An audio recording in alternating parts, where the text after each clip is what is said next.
Well, okay. Actually, I could take you closer.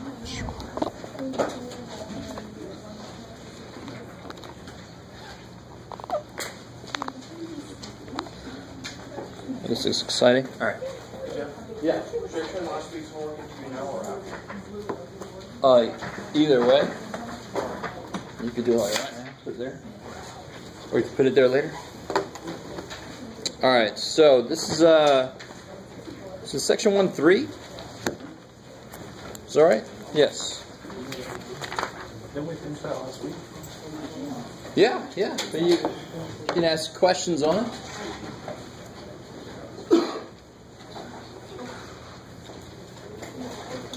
So, just to make sure everybody understands, when is homework due? The day of the test, 11. So, it's awesome if you're done with anything, you give it to me. The minute you get done with something, you give it to me. The sooner, the better. Oh, sure, yeah. It's also about homework and stuff, too. Okay, sure. I'm going to stay with this. That's okay. Yeah, go ahead. I didn't mean to... It's okay, just... You can leave it there. What was that? All right, so we have a question about number, which one? 52. Yeah. So the idea of a magic square, they discuss the magic square in the homework, and the magic square is not one that will grant you 3 wishes, sorry. It's the thing where no matter which way you sum it, it always sums to the same number. So it's sort of like, they give you an example in the book. So the numbers you have to use for this specific one, 3, 4, 5, 6, 7, 8, 9, 10, 11. So you got to fill in this 9 block square with all of these numbers so that no matter which way you add, diagonally, up, down, left, right, it always adds to be the same thing. You have to use every number. You can only use a number once. So the first really good thing to ask yourself is, how do we determine what that sum is going to be? This is a really good place to start, so you know what your goal is. Does everybody understand the idea of what's going on here? So they actually do one for you, and they give you a little bit of an idea of how to do this. How do I determine what the sum should be? I can actually figure that out first, which is nice. Add up your 2 largest numbers. Say again? Add up your 2 largest numbers. Why would that work, adding up the 2 largest numbers? Because that's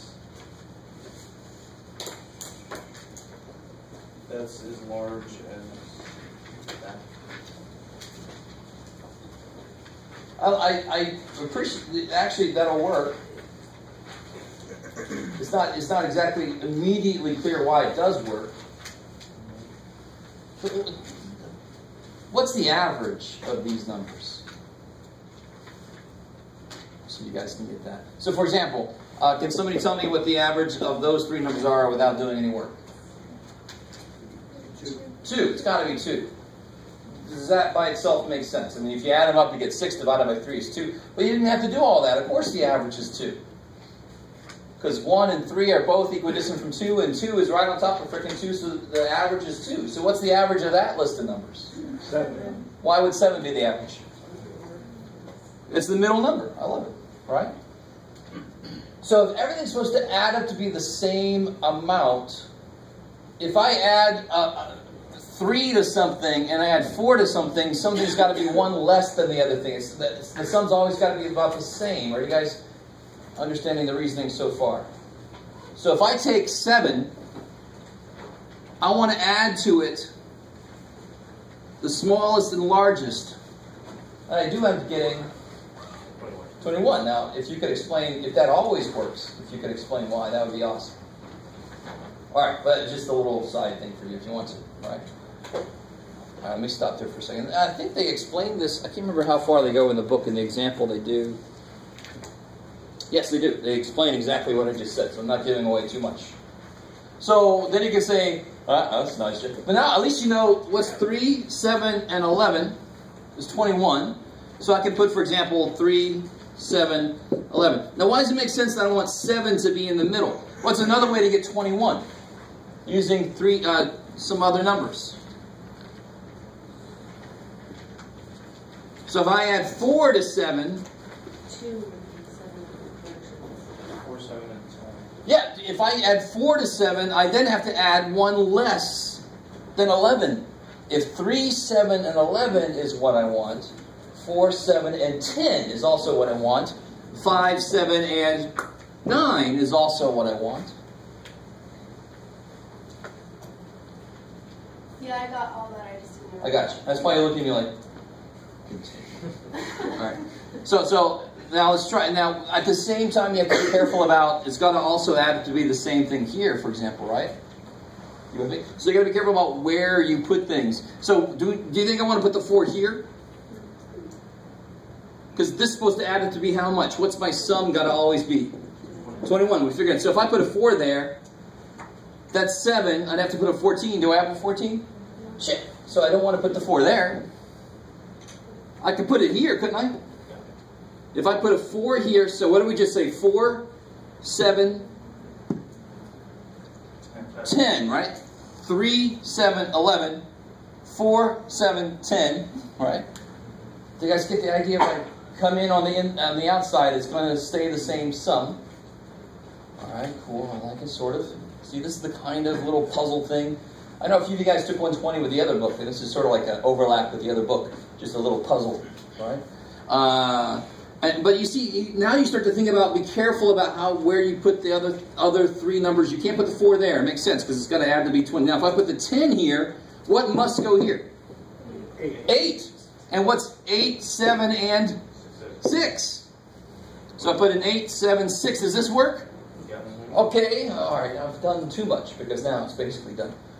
Shit, Jeff, you go too far. I should have stopped one more before. All right, so if you're not able to finish from there, that's really bad, because it's basically done. But you guys, that's the idea of any magic squares. First, figure out what the sum is, using that idea of the middle and the outsides or the extremes.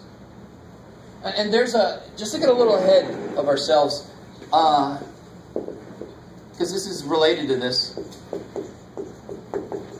If you had to add, there's an urban myth in math, believe it or not, urban math, about this little kid named Gauss.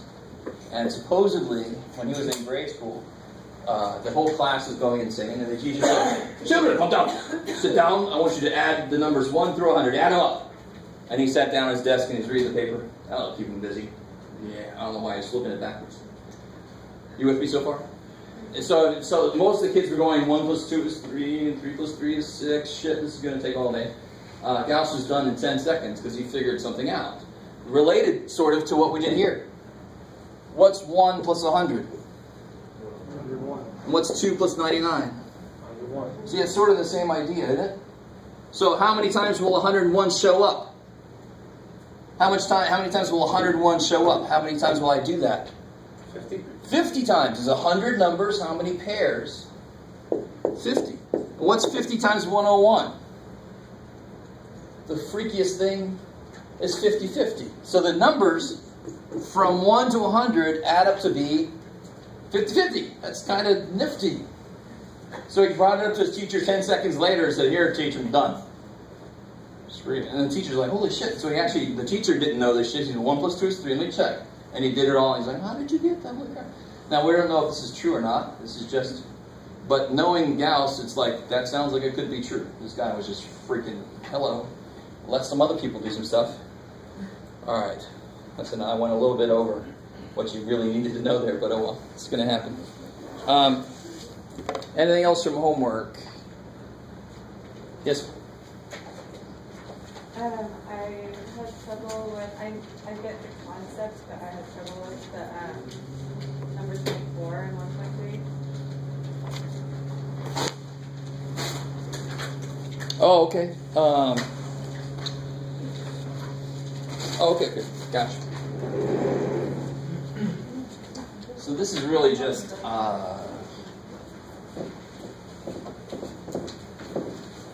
like brute force mathematics on this one. Number 24 says, this is the leaky faucet one, right? Yeah. The faucet is leaking at a rate of 1 drop of water a second. And yes, I say water like that. I do. My students give me shit about how I say water, so I know I say H2O. It's high quality H2O. No? Yes, there you go. Assume that the volume of 1 drop of H2O is 1.1 cubic centimeters. Oh, yeah. Determine the volume of water in cubic centimeters lost in 1 year. So 1 year's worth of lost water if your faucet's leaking like this. So really, this is just, like I said, this is brute force computation. You just got to be careful with the units. So I know how much is leaking in drops per second. I need to convert that into cubic centimeters per year. So what do I need to know to do that? Yeah, how many seconds are in a year? Right, it's number one. And you want to know something, this is, don't use this, but this is kind of neat. There's approximately pi times 10 to the 7th seconds per year. And who would know that except, you know, me. This is true. This is good. There's a class I took. It's called Physics on the back of an envelope, and it's where you try to do physics stuff really fast. And this is just something you kind of know is good enough for approximations. How do you actually figure out exactly? That's an estimate. Let's not estimate. How do you figure out exactly how many seconds in a year? You could do 60 seconds is in a minute, and then you can multiply that by 60, and then multiply that by 24, and multiply that by 365. Okay, cool. Yeah. Right. Assuming what kind of year it is, so you don't have to go into the leap year thing. Is February 29th there or not? Right? Who knows? Okay, cool. Is everybody cool with that? So that's the first thing is I have seconds, so I got to make that into years. So that's just a bunch of multiplications, right? Are we good on that part? And then it's given to me in drops, and I need it in cubic centimeters. But of course, 1 drop is 0.1 cubic centimeters. So I'll have 0.1 cubic centimeters per so many. Oh, 1 second. Yeah. Oh yeah. So now, here's what you're gonna do. You ready? So we're gonna borrow something from chemistry. I'll get you started, and then you guys can finish up. This is 0.1 cubic centimeters per second. That's how much is leaking, right? Because it's a drop per second. Now this is something called unit analysis. If you've ever done any chemistry, you know this all too well. Do not worry, we'll not suddenly do Avogadro's number and moles and shit. Yes, sir. I think we might have done something like this in my physics class. Oh, hell yeah. Any science class, you're doing unit analysis. I don't want seconds there, do I? So like you said, I can go from seconds, and why do I put the second up here? So they cancel. And then I can go from seconds. Can we just go from seconds to hours? How many seconds are in an hour? No. Sure you can. 60 times 60, right? 3,600. 3,600. Good. So this is something you know now. There's 3,600 seconds in an hour. Sounds very useful. If you go on Jeopardy or something anytime. It's actually useful to know this kind of stuff. Do I want hours? No. So then I can, where would I put hours to kill hours? Up top. Up top. Hours, I can go to days, right? 24 hours in a day. All right, I'm going to stop there. You guys keep going. You just get to the year, and then you're done. You'll get a lot of lost water over a year, right? That's why in California, this is part of the thing. You've got leaky stuff. Make them stop leaking now, because we will all die if you don't. Don't kill us. Be nice. Okay, how's that? Is that enough to get started? Who asked the question? Is that cool? Yeah. All right. And who had a question back there? Yeah. Number 12 on 1.3. Oh, okay. This is sort of like number 9 in a way. Let's see. Oh, yeah. Blah, blah, blah. All right. So the 2 million people thing in that problem, you don't worry about that until the end. And that'll make this a lot easier. So, if maximum health, and I think algebra is sitting in people's brains. Algebra was, a percentage problem was hats on sale for 20% off. The sale price is $12. What was the original price? And why do you need algebra? Because I got to go backwards. This is forwards. I know what it is in 2006. It's $25. That's how I say dollars, yes. $25 in 2006. And then it increased by 20% from 2006 to 2009. So it increases by 20%. How do I figure out how much it is now? I mean, in 2009.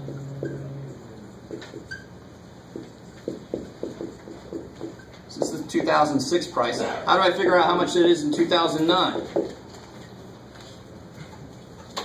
Take 10% and double it, and then add that to the Yeah, take 20% of 25 and add it on top, right? And then all you got to do is multiply by 2 million at the end, right? They injected 2 million people in 2006, 2 million people in 2009. How much more money did they earn? Just 2 million times that, 2 million times that, and take the difference. Or you could take the difference and then multiply that by 2 million. To be honest, it'll work that way too. Beautiful math. Just factor 2 million out. Or just multiply both by 2 million. Are you guys with me on how to... These kind of problems are not word problems. Do you see? These are just, do you know what to do with these numbers? Which is easier, but it's not easy necessarily. You got to figure out what the hell do I do with these numbers. Alright, is that cool? Back there, you guys? I think that 2 million throws people off. You don't want to bring it in too early. Good God. You don't have to. Anything else from homework? Alright. One thing I want to show you. Most of you guys did the survey online. Most of you. And I want to show you one thing. Remember I asked you on the survey to pick a random number? From 1 to 10. And I almost changed it to pick a random integer or pick a random whole number. But then I decided to leave it that way just so I can see who my smart asses are.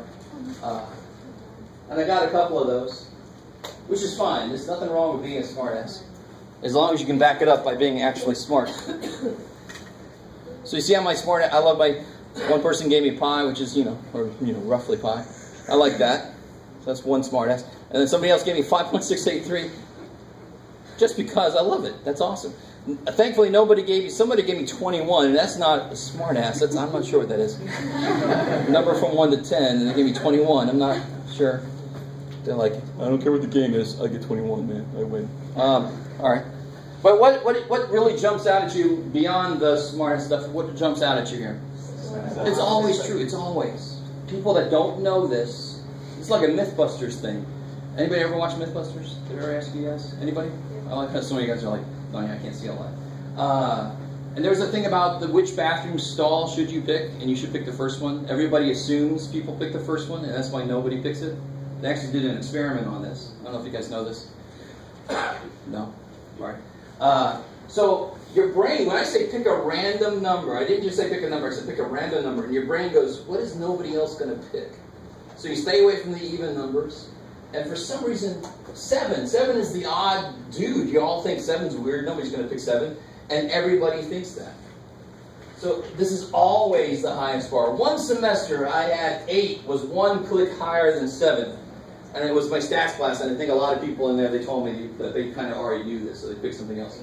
But every other time that people didn't know, it's always 7 is the highest. If I said pick a number from 1 to 20, 7 and 17 would be the highest. It's just, it's neat. And that's why we're really suck at picking random numbers. If we were really random, this should be straight across, even. And these maybe shouldn't be here. But, is that, maybe it's just me. That's cool. I like that. That's not neat. I did it in 2 other classes, and they both have about the same height on the 7 relative to the other ones. It's neat. So they'll find out about that later. The other thing I want to show you, if there's no more questions in chapter 1, we're getting into chapter 3. Right, so thankfully we're going in order, but we skipped some chapters. I want to show you a little clip from classic comedy duo, Please, I don't know how old you think I am, but I wasn't there when this first came out. This is Abbott and Costello. Anybody ever heard of Abbott and Costello? Yes? All right. If you've never heard of them, my God. My God. Go look them up. Let me put this up. So I'm going to show you a little video. Can somebody turn the lights out for me? And this is somehow related to chapter 3, which is all about logic. Go ahead and turn them all out. Let's plunge us into darkness. Yeah. All right. Oops.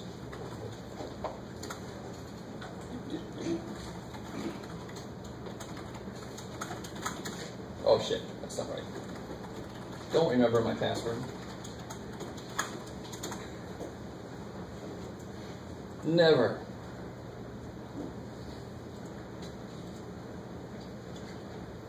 You jerk.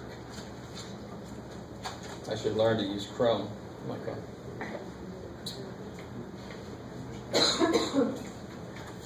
Alright, let's all hope that the sound works. Of course not.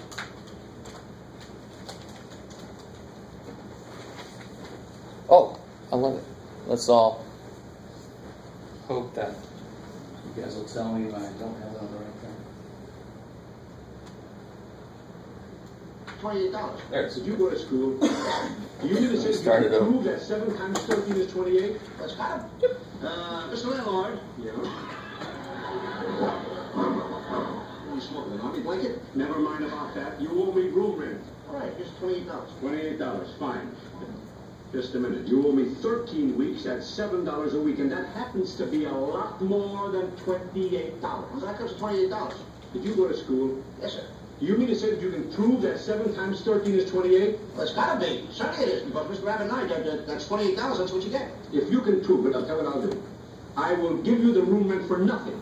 You will? But if you don't prove it, you'll owe me double the back rent. Is it a deal? That's a deal. Okay. Do you happen to have any Crayola on it? Crayola mine? I got it. Well, you have it. I got a Crayola. 7 to 28 is going to come out 13. That's your way. That's my way. It's got to come out right. Now, first, I put down a 7. Right? Now, I'm going to divide the 7 into 28. Yeah. I put that 28 there. Okay. Isn't that cute? Now, here we go. 7 into 2. 7 will not go into 2. It will not.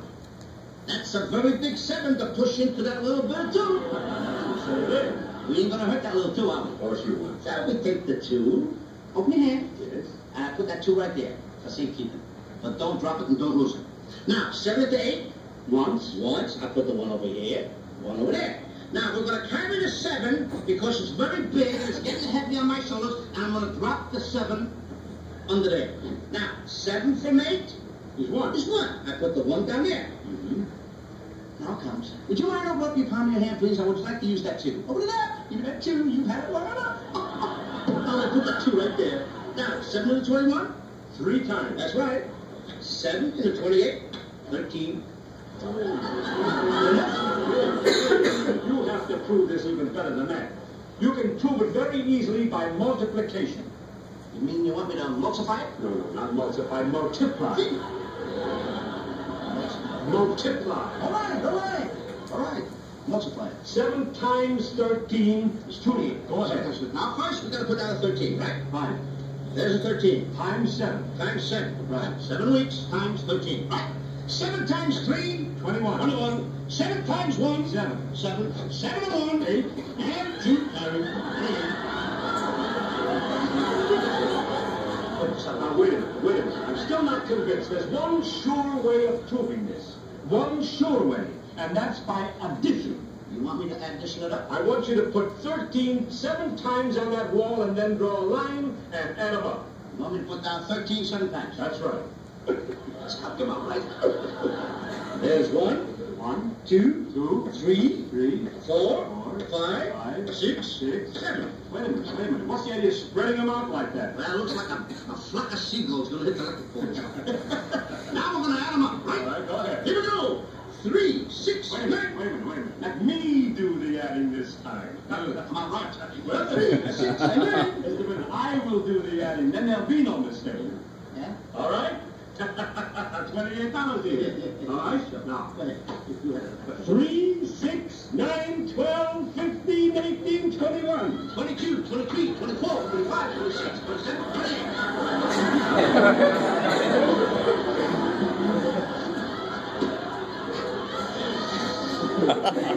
Holy shit, can't see it. Awesome. Can you turn the lights back on so back there? I love it. Alright, so that's back in the day. Some of you guys have heard of like their, who's on first?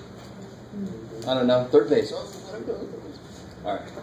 Now there's a point to that, beyond me just liking Abbott and Costello. We're getting into a section that's all about logic and arguments and how to have solid arguments. And students misunderstand. All of Costello's arguments were valid.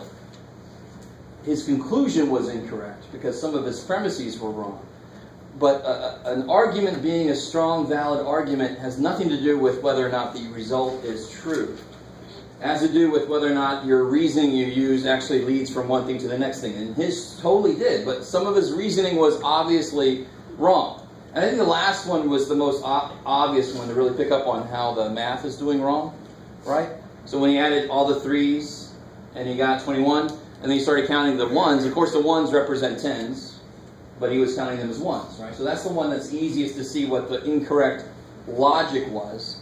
But the argument was valid, even though the conclusion was totally false. All right, that's kind of weird so far, but we're going to get into it.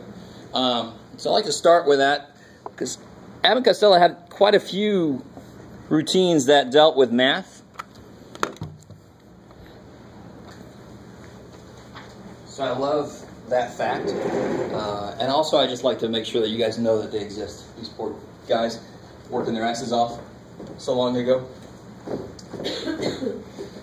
So the first thing we're going to do is kind of talk about some terminology, some of the words we're going to use.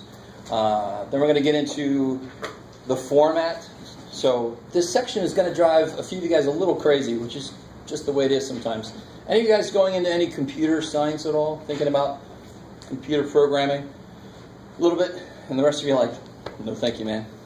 I understand. But some of what we're going to do, even though you're not going to get into it, we use computers all the damn time. We now carry computers around in our pockets. It's crazy. So it's probably good to kind of know what they're built on. So we will actually talk a little bit about computer logic gates. This is what drives computers. I think you all know that computers live off of something called binary code, 0s and 1s.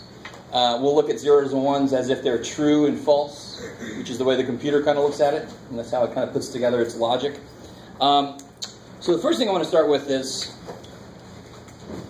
as some of you guys might realize, Chapter 3 is the intersection of math and English, which I think is what drives people a little crazy, right? Like math is hard enough, why bring in English into it? Because they belong together, believe it or not. So the most basic unit of logic is the statement. And that's exactly what it sounds like. You have a statement that you can make. And a statement has to be a single idea. So a statement could be, all men are mortal. Right? Some of you guys might know that semi-famous philosophical argument. I don't know, maybe some of you guys don't. All men are mortal. It could be, I brought no lunch today. Alright. Thankfully that's a false statement, or else I would be feeling very differently right now. So these are statements. They have one single idea.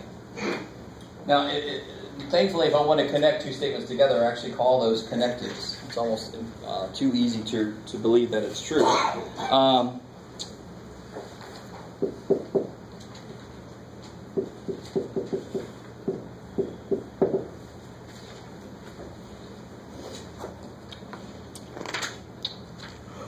And these would be like and or.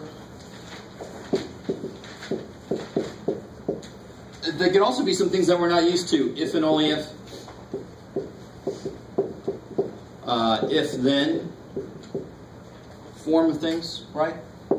But these are the things we consider as connectives, and or. Or is a weird word. Or is weird in English.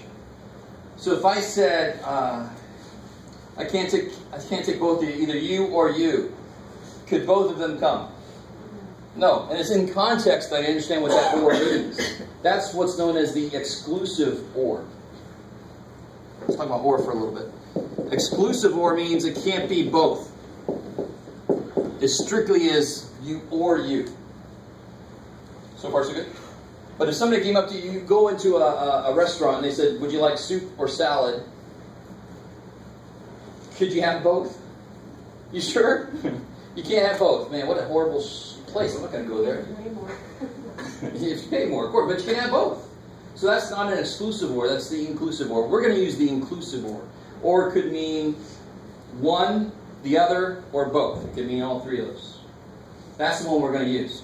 So this is the one that very often in English is what's meant by or. We're going to use in Mathish, it's the inclusive or that we use. And that really just means if I said A or B, it could be A, it could be B, or it could be both. And that would be fine. The only way it would be false, so if I said you or you, I don't care, clean up the room. The only way the room is not going to get clean is if neither of them do it. So the only way an or statement could be false is if both the pieces of it are false. If either piece or both pieces are true, then the whole thing is true. It's good. How are we doing so far, you guys? So far, so good?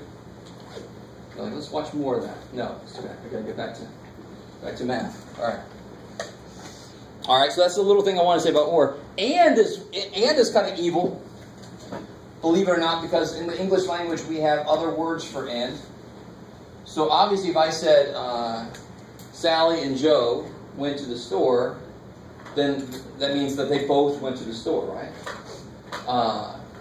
But if I said Sally went to the store but Joe did not, the word but, B-U-T, is also another name for and. So in English, but could mean and.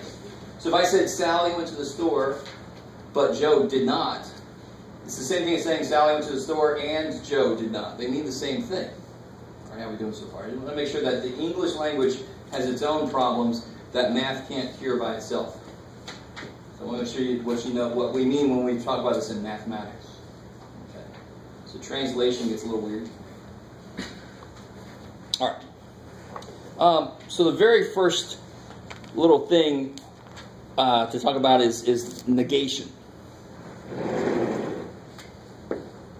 Before we get deep into all this other stuff. Bless you.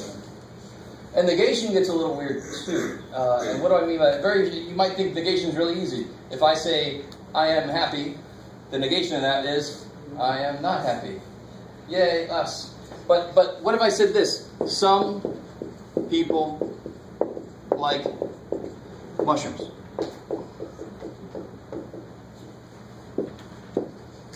What's the negation of that? No, that says already that some people don't like mushrooms. It says that, possibly, right? That's a possibility. Now the way I remember this, because this is weird for us, but this is not an English language problem. It's just a we don't normally think this way problem. If I wanted to find the negation of this, it's the same thing as me saying, how would you prove that I'm wrong?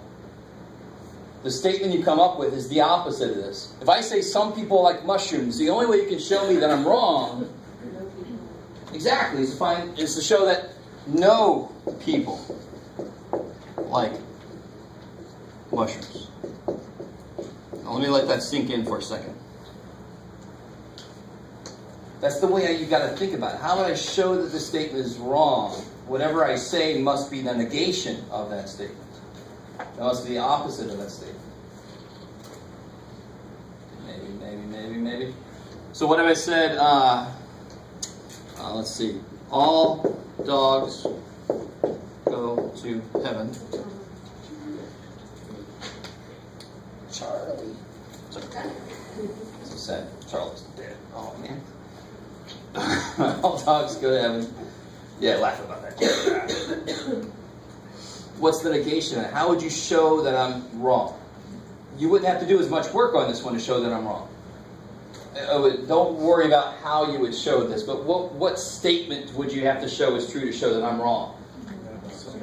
No, that's too far. No dogs go to heaven is way too far. Good. Good. Some dogs don't. So some do, the opposite is no do, right? No, none of them do. All do, the opposite of that is some don't. And thankfully in the book, if you look on page 96, they have a nice little chart that shows you what goes to what. What statement goes to its opposite, goes to its negation. So the opposite of this, the negation of this would be some dogs don't go to heaven. Like Charlie. Exactly, right? Oh, in the end he does. Oh, that's like, holy crap, what am I watching? Some of you guys have never seen the movie, you're like, I don't know, Jeff. I don't know. This is the same thing as at least one. These mean the same thing. At least one dog does not go to heaven.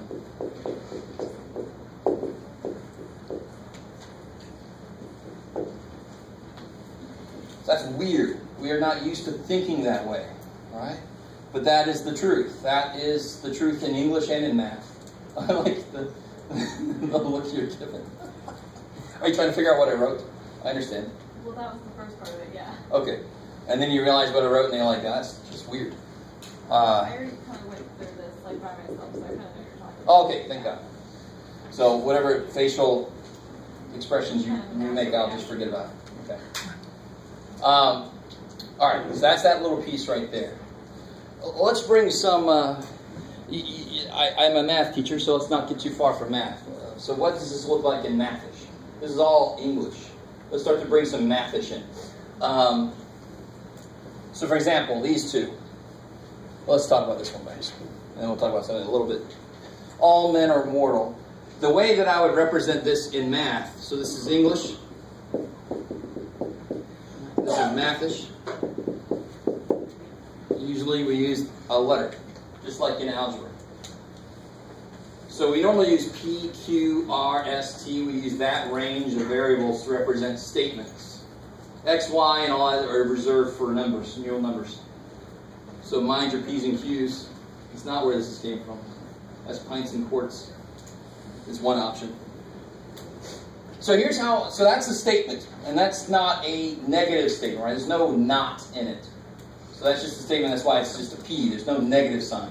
The negative sign in logic, so if another statement I had was, oh, what you got, Jeff? The book is not helpful.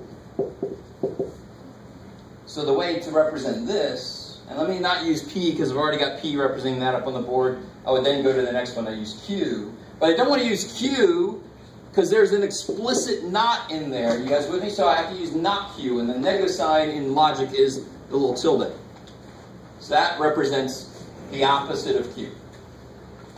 So what would Q be then? What's the statement Q? What's Q? The book is helpful. All right, this is the not negation. All right, how are we doing so far? You guys semi with me? So we're, instead of using variables to represent numbers, we're using variables to represent statements. And then we're going to do math with those statements. Oh, this sounds yummy, Jeff. Thank God I took this class. All right. Okay. So let's talk about and or, and what do they look like in mathish.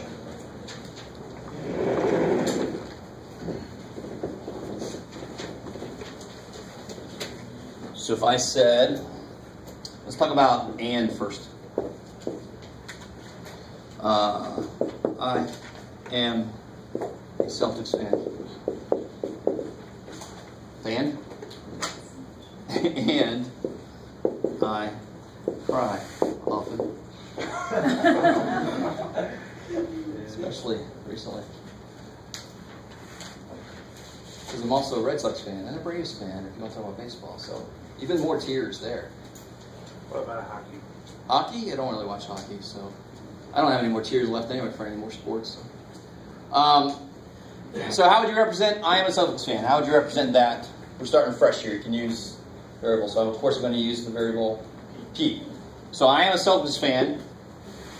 The nice thing about the symbol for and, some of you guys know this already. Some of you guys might have taken statistics or something else with set and you think of and like this, but we're just going to, for logic, it's just a hard thing. Well, why is that a nice symbol for and? Because it looks like the letter A, and very often you put the little bar, just erase that if you do. So it looks like the letter A without the bar in the middle. That's awesome. So that's P and Q. So that's how to represent that statement in Mathish. Cool, I like it. All right. So what about or? Or symbol, and I love this symbol because it's sort of like what you would do in real life. If I said, I don't care who does this, you or you, I don't care. It's this symbol here. All right, it's like touchdown. So or would be P or Q like that. All right, maybe. Cool. So what I'm going to do, just to let you know, I'm going to do things a little out of order from the book. If you've looked at in the book, there's these things called truth tables, and we are going to get there here in a minute, but we're not going to do the full-blown truth table yet. And if you haven't looked at it in the book, you don't know what the hell that means yet. I want to kind of describe all these different words and what they mean and what they look like. And then we're going to attack each as far as when are they true, when are they not true. So another thing we have here is the if-then.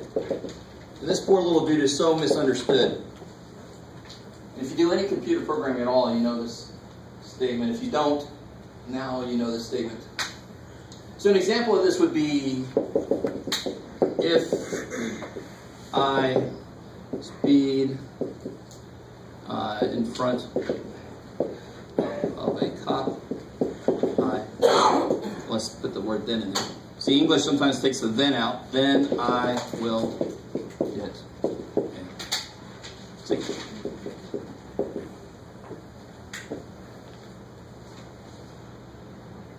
All right, this is not completely true, but let's just go with it. Depends on if the cop's busy doing other things, or if we're not speeding fast enough. But if I speed in front of a cop, then I will get a ticket. Now what people don't understand, let me ask you this. If this is true, let's just go with this is a true statement. And I say, okay, I speed in front of a cop. So then what happens? I get a ticket. All right, cool. Now let's say this is true, and I tell you I got a ticket. What, can you say anything off of that? Why not? Yes. So what people, I'll say, I got a ticket, and people say, well, that must mean you were speeding. No, there's other ways to get a ticket. This just says if you speed, then you'll get a ticket. If you got a ticket, I don't know what you did. Speeding is one thing you could have been doing, but you could have been doing a lot of other things, and people do. Right? If you read the news, they do really creative things to get tickets. So how do I write this in math? Let's talk about that for a second. Obviously, I speed in front of a cop. I would call that P. Stupid is good too. P. Or a normal day, I think is really. I will get a ticket. I'll call that. And the symbol is awesome. The symbol is awesome. It represents the direction that the logic makes sense. That's the symbol for if-then. If-then statement is also known as a conditional statement. On the condition that this happens, then this happens. Okay, maybe. And then finally, the last terminology and symbol I want to talk about for right now is called the if and only if. And I'm going to write this. IFF is the shortcut for if and only if. And if and only if is a weird phrase. It's like, what the hell does that mean? So if I say, what you got, Jeff? it is a quadrilateral if and only if it has 4 sides. So break it down for me. Does this only work in one direction? So it's different from a conditional. It actually works in both directions. If it's a quadrilateral, then it has 4 sides. Your lats, you're a quadrilateral 4 sides. If it has 4 sides, then it's quadrilateral. So it's like one of these guys, but that goes both ways. So what would you hope to God the symbol would look like? 2 arrows, yeah, or something with 2 arrowheads on it. So thank God that is the symbol. And not surprisingly, what I call this is biconditional.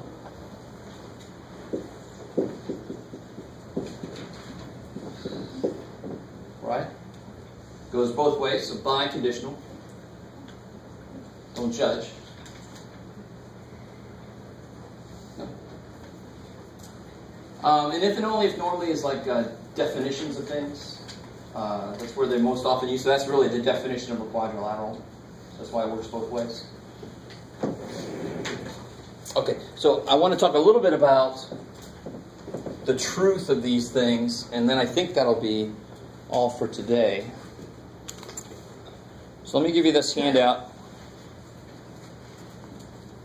Let's see what you guys think. We're going to do the first part of it. If you haven't looked ahead, you have no idea what the second part of this means yet.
Alright guys, so try to do the first 4, the A, B, C, D up there at the top. Try to do those. So, compound statement, I don't think I said what that is, but hopefully you understand that just means a statement that, and here's the best way to remember this. It's a statement that would only need a single symbol to be written in this form. So, I speed in front of a cop would only need P, so it would be a simple statement. Compound statement needs more than one symbol. So a negation needs how many symbols? It needs not only P, but it also needs tilde. So that is a compound statement.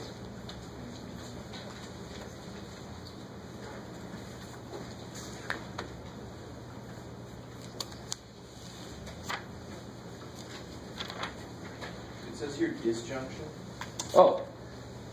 Or is the disjunction. And is the conjunction. Kind of makes sense. And conjoins things, right? I always think about that South Park with the conjoined twin. Or disjunction, they're separate.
let's see.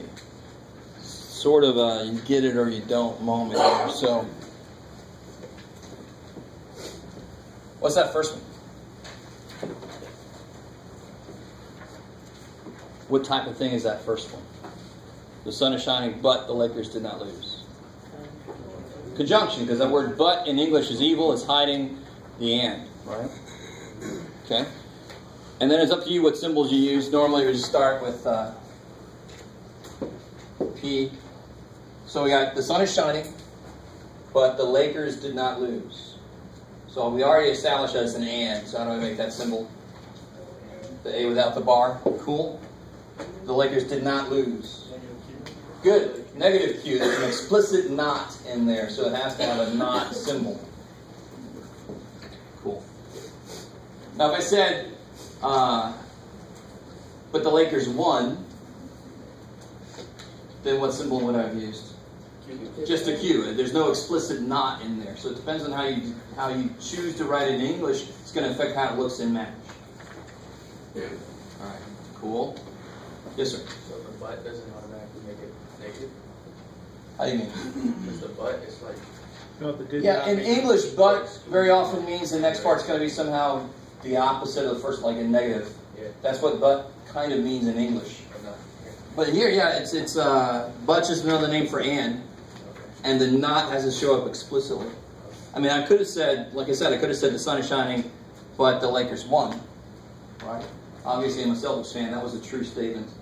So obviously, I am obviously not a Lakers fan. So if you are, you're feeling as much pain as me. Maybe more because your record was worse.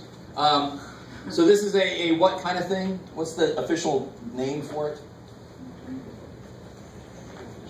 Conjunction. So when I conjoin two statements together like this with an and, that's a conjunction. Let's see what else did I ask you. Yes, yes, sir. What about the simpler compound thing? Oh, so this is obviously how many symbols did it take? More than one, so it's compound.